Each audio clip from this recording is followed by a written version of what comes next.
A pele, ela não esquece.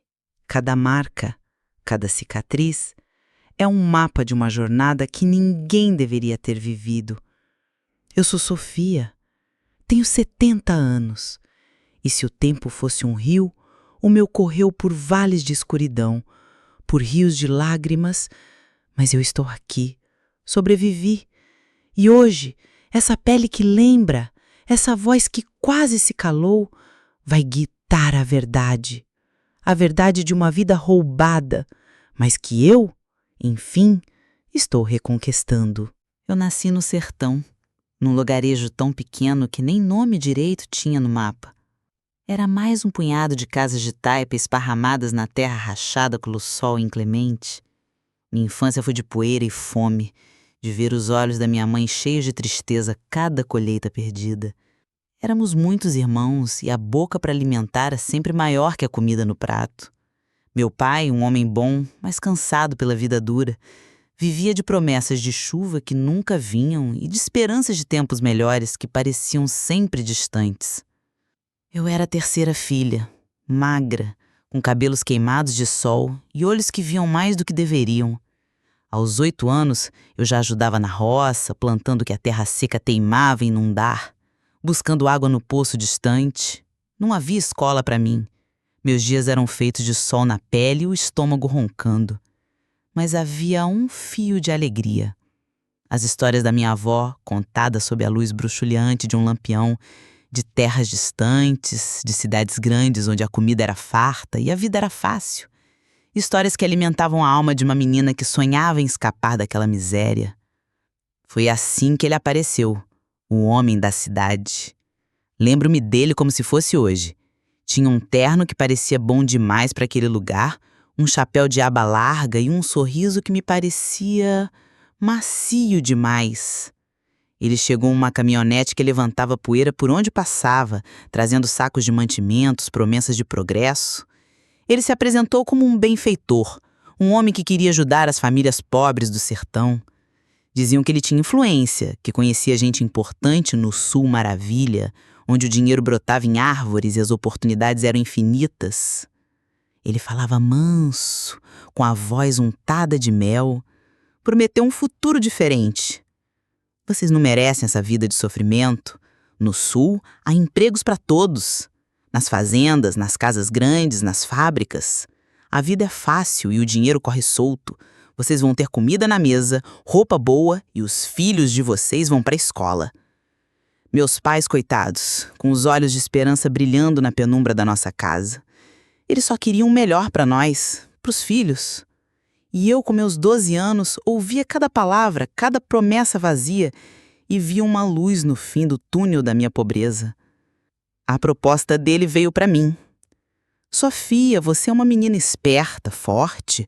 No Sul, as famílias ricas procuram moças boas para trabalhar nas casas, cuidando dos filhos, ajudando na cozinha. Você vai ter seu próprio quarto, comida boa, roupa nova.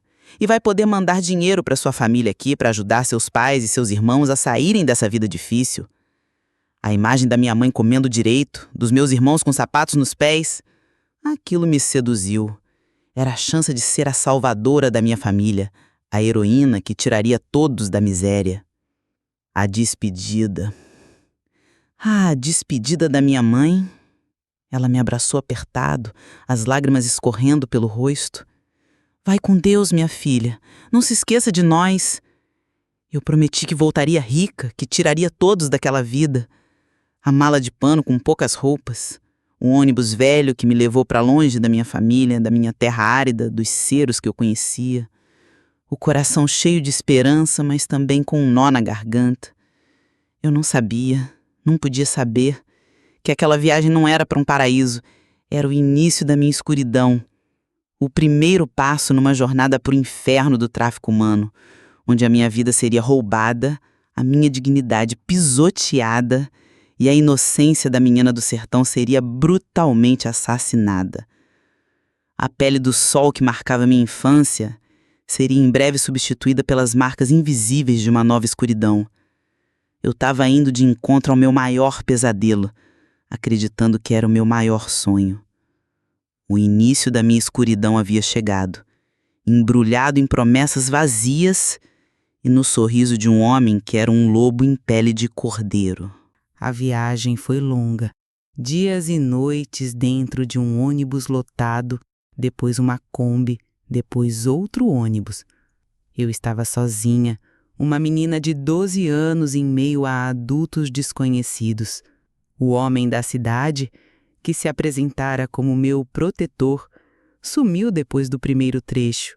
Fui entregue a outro. Um homem silencioso, de olhar duro, que mal falava, apenas me indicava onde sentar, o que comer.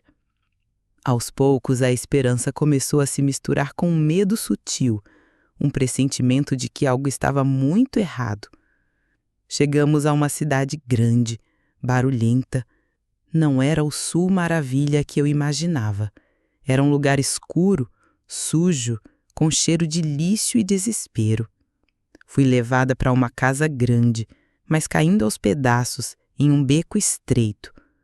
Lá dentro, outras meninas e mulheres, de idades variadas, algumas muito jovens como eu.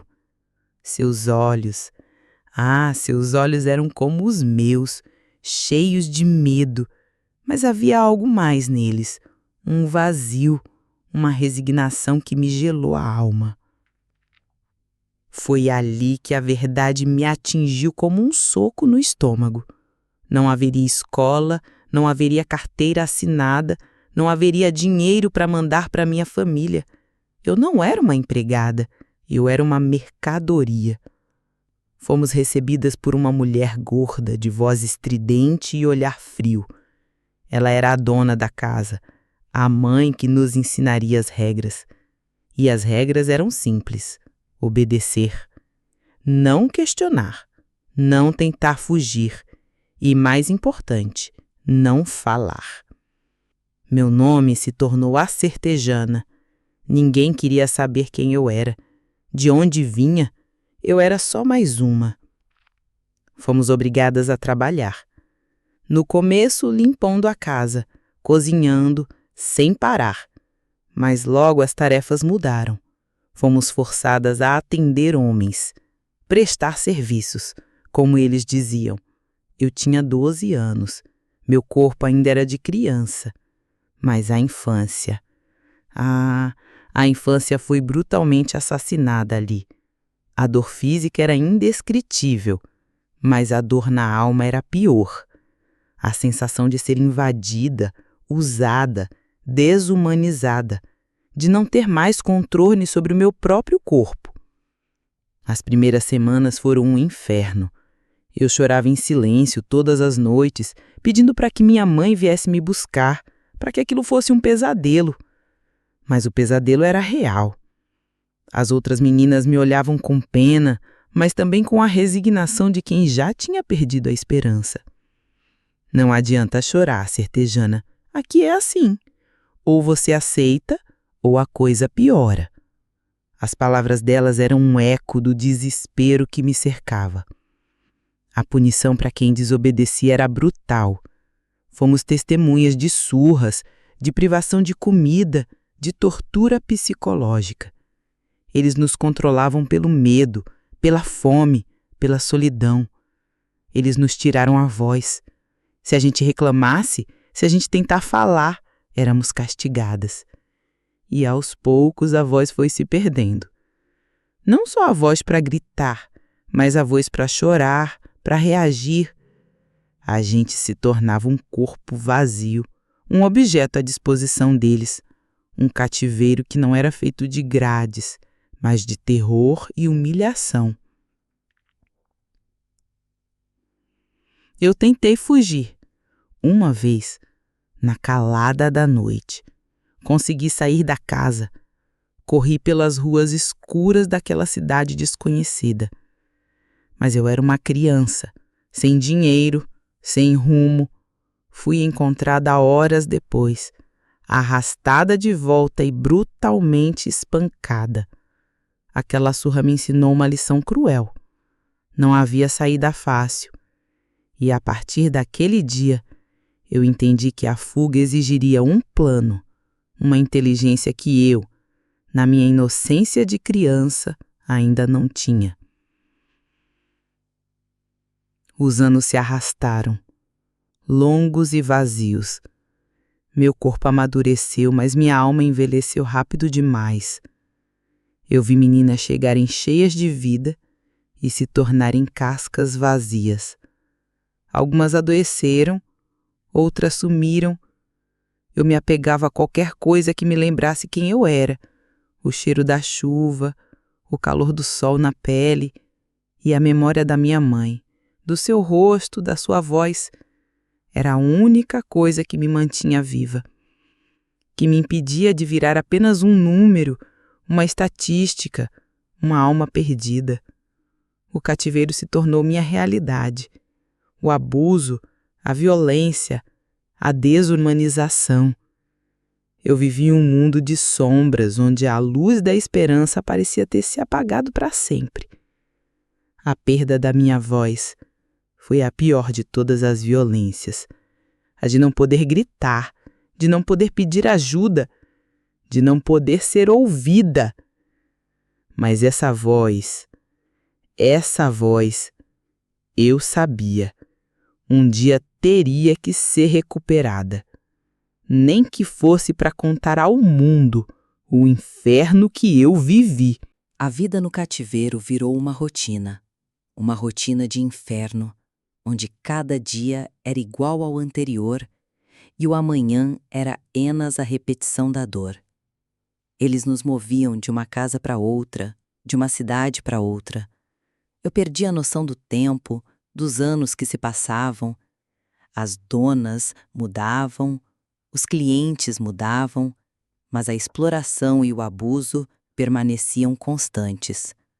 Eu era Sofia, mas meu nome não importava.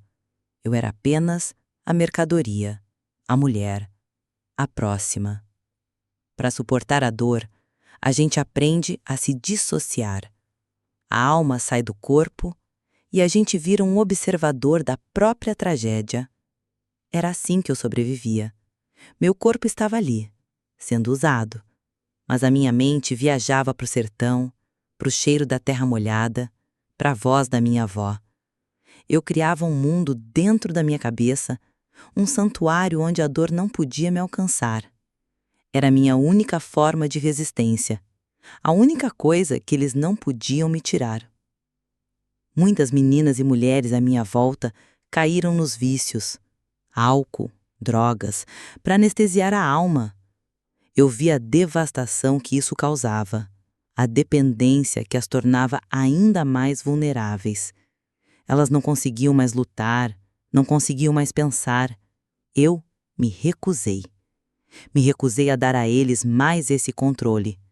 A dor era imensa, mas eu queria senti-la, para me lembrar que eu ainda era humana, que eu ainda estava viva, que um dia eu sairia dali, e para isso eu precisava estar lúcida. Aprendi a observar. Ninguém dava valor a uma mulher que não falava, que não reagia. Eles me consideravam inofensiva, apenas um corpo. E isso me deu uma vantagem. Eu ouvia as conversas, via os movimentos, as fraquezas deles. Quem vinha, quem saía, quais eram os horários de menor vigilância. Guardava tudo na memória, como um mapa, uma estratégia. Eu estava aprendendo a sobreviver, a ser invisível, a ser um observador silencioso. Uma vez, uma das meninas, a Clara, tentou me ajudar. Ela era mais velha, mais vivida. Viu a faísca nos meus olhos, a faísca de quem ainda tinha esperança. Ela me ensinou a ler discretamente, com os jornais velhos que eles usavam para embrulhar coisas. Se você souber ler, Sofia, você sabe o mundo. E o mundo é maior que essa prisão. Aquilo foi um presente, uma janela. Eu lia tudo o que podia, nas poucas horas em que não estava trabalhando. Era uma forma de manter minha mente ativa, de não deixar que eles me transformassem completamente em um animal. Os anos se passavam. Eu, que cheguei como uma menina, me tornei uma mulher. Depois uma mulher mais velha. As marcas dos abusos eram visíveis em meu corpo e invisíveis em minha alma, a pele que lembra. Eu via a juventude se esvair e a esperança de sair dali parecia cada vez mais distante. Mas eu não desistia. Eu não podia. Eu tinha uma dívida com a menina do sertão, aquela que sonhava em voltar para casa e ajudar sua família. A rotina do inferno me endureceu. Eu aprendi a ser fria, a não demonstrar emoção. Aprendi a ver o ser humano como eles me viam, um objeto. Era uma autodefesa, mas no fundo, lá no mais profundo da minha alma, eu ainda era Sofia, a que amava o cheiro da chuva, a que sonhava com a liberdade. E essa Sofia, essa sim, estava planejando a sua fuga. Não uma fuga desesperada, como a primeira, mas uma fuga calculada, baseada em tudo que eu aprendi na rotina daquele inferno. Uma fuga que me tiraria daquele cativeiro, para sempre. Eu sabia que a hora estava chegando. A faísca nos meus olhos estava se tornando uma chama. Eu tinha 30 e tantos anos, mas me sentia como se tivesse 80. O corpo cansado, a alma exausta. Mas a mente estava afiada. O plano de fuga foi construído ao longo de anos de observação e paciência.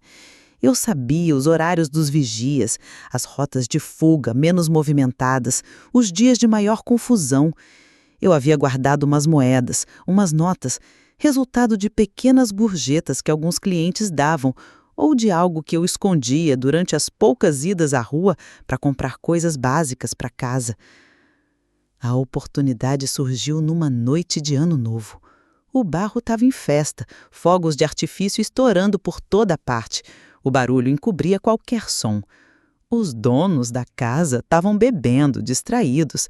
As outras meninas, algumas sedadas, outras apenas resignadas. Era agora ou nunca. Eu havia costurado umas roupas velhas em uma trucha pequena, com o pouco dinheiro que tinha e alguns documentos falsos que uma das mulheres havia me ajudado a conseguir, sem que os donos soubessem. Uma chance mínima, mas era tudo o que eu tinha. Eu rastejei para fora do quarto, o coração batendo forte no peito. Cada passo, um risco. O barulho dos fogos me ajudou a encobrir os passos. Cheguei à porta dos fundos, que eu sabia que ficava destrancada em certas noites. Abri e... a liberdade... a liberdade estava ali, me esperando. O ar fresco da noite me pareceu o mais puro que eu já respirei. Corri sem olhar para trás, sem pensar no que deixava para trás. Corri por mim, pela menina do sertão que sonhava em ser livre. Corri pela Sofia, que se recusou a morrer. Corri até não aguentar mais. Peguei um ônibus qualquer, sem destino certo. Só queria me afastar daquele inferno. Cheguei numa cidade que eu nunca tinha ouvido falar. O dinheiro era pouco, a fome apertava. Eu estava desorientada, assustada, mas livre. Livre! A sensação era agridoce. A alegria da liberdade misturada com o medo de ser encontrada, de não saber para onde ir, de não ter ninguém no mundo. Os primeiros meses foram de muita dificuldade. Eu vivia na rua, catando lixo, pedindo comida. Dormia em praças, em viadutos. O medo de ser reconhecida, de ser levada de volta para o cativeiro, me acompanhava a cada passo. Mas eu me recusava a desistir. Eu tinha sobrevivido a muito pior. Essa liberdade, por mais dura que fosse, era um tesouro que eu não ia entregar facilmente. Foi então que encontrei Dona Celeste. Ela era uma senhora que vivia perto da igreja, vendendo doces na rua. Um dia me viu revirando lixo. Ela não me julgou, apenas me ofereceu um pedaço de pão e um copo d'água. Minha filha, você parece perdida. Quer conversar? Eu não confiava em ninguém, mas o olhar dela era puro, sem malícia. Comecei a frequentar a igreja dela, as sopas que distribuíam. Aos poucos fui contando a minha história, em fragmentos, com medo, com vergonha. Dona Celeste foi meu anjo. Ela me deu abrigo, me deu um prato de comida quente e, mais importante, me deu acolhimento. Ela me apresentou a uma assistente social que trabalhava com sobreviventes de tráfico humano e foi ali que eu, pela primeira vez em anos, me permiti falar. falar sobre o inferno que eu vivi, sobre a dor, o abuso, o medo, falar sobre a Sofia que foi roubada e a Sofia que sobreviveu. O processo foi longo e doloroso. Tive que revisitar os traumas, as feridas abertas, tive que aprender a lidar com os pesadelos, com a desconfiança. Eu nunca mais voltei para o sertão, nunca consegui reencontrar minha família. O tempo e a distância apagaram os rastros. A vergonha de quem eu me tornei, de tudo que passei, era muito grande. Não queria que eles soubessem do horror. Mas eu reconstruí minha vida. Demorou. Muitos anos de terapia, de grupos de apoio. Aprendi um ofício. Costurava para fora, fazendo roupas para as lojas. Tive meu próprio dinheiro, minha própria casa, por mais humilde que fosse. A cada ponto que eu dava na máquina, sentia que estava costurando minha própria liberdade, minha própria dignidade. A fuga me deu o reencontro com o mundo externo, um mundo que era assustador e maravilhoso ao mesmo tempo. Eu estava fora do cativeiro físico, mas o cativeiro da alma demorou a se abrir. Mas abriu, lentamente. E a cada dia, a cada pequena vitória, eu sentia que a Sofia do sertão estava voltando. A Sofia que sonhava, a Sofia que lutava, a Sofia que, enfim, era livre. Eu tenho 70 anos hoje. 70 anos de uma vida que foi um campo de batalha. As cicatrizes são visíveis em minha pele envelhecida, mas as mais profundas estão na minha alma. Elas me lembram de onde eu vim, do que eu sobrevivi, mas elas não me definem mais. A voz que me foi roubada no cativeiro, essa voz eu reconquistei. E hoje ela não se cala. Depois de anos de recuperação, de cura, de autoconhecimento, eu senti que precisava fazer mais. Não podia guardar minha história só para mim. Havia tantas outras Sofias, tantas outras meninas e mulheres presas em cativeiros invisíveis, sofrendo em silêncio. Eu precisava ser a voz delas. Precisava alertar, educar, dar esperança. A dor da minha experiência, eu sabia, podia ser a chave para libertar outras. Comecei a me envolver com organizações que lutam contra o tráfico humano. No começo, apenas como voluntária. Depois, comecei a dar palestras. Minha voz, que um dia foi calada pelo terror, agora ecoava em auditórios, em escolas, em comunidades. Eu falava sobre o perigo das promessas vazias, sobre os sinais do tráfico, sobre a importância de sonhar com segurança e não com ilusões. Nem sempre é fácil. Às vezes o passado me assombra. Os nevasqueiros ainda vêm, as memórias me trazem de volta aqueles dias de horror. Mas eu não me permito afundar. Eu respiro. Lembro-me de Dona Celeste, do pão que ela me deu, do abraço que me acolheu. Lembro-me da Clara, que me ensinou a ler. Lembro-me do meu sertão, da minha mãe e da promessa que eu fiz de que um dia eu seria livre. E isso me dá força para continuar. Hoje, eu sou uma ativista. Uma sobrevivente que luta para que nenhuma outra menina, nenhum outro jovem caia nas armadilhas que me prenderam por tanto tempo. Eu conto minha história. Conto os detalhes, sem me vitimizar, mas com a crueza da verdade. Falo sobre a falta de oportunidades que leva a tantos a aceitarem promessas vazias. Falo sobre a importância de denunciar. Falo sobre a necessidade de olhar para o outro com compaixão e não com julgamento. Eu não sei onde estão meus pais, meus irmãos. Acredito que já se foram. Mas sinto que, de alguma forma, eu estou honrando a memória deles e a daquela menina do sertão que sonhava em ser a salvadora da família. Eu não pude salvá-los da pobreza, mas eu estou tentando salvar outros da escuridão. E isso, para mim, é a maior vitória. Minha vida foi marcada pela dor, pelo abuso, pelo cativeiro, mas ela também foi marcada pela resiliência, pela coragem, pela capacidade de transformar a tragédia em um legado de luta. Essa pele que lembra, ela também é a pele que resistiu, que sobreviveu, que hoje abraça, que hoje ensina, que hoje inspira. A jornada de Sofia, ela não terminou no cativeiro. Ela começou de novo no dia em que eu encontrei minha voz.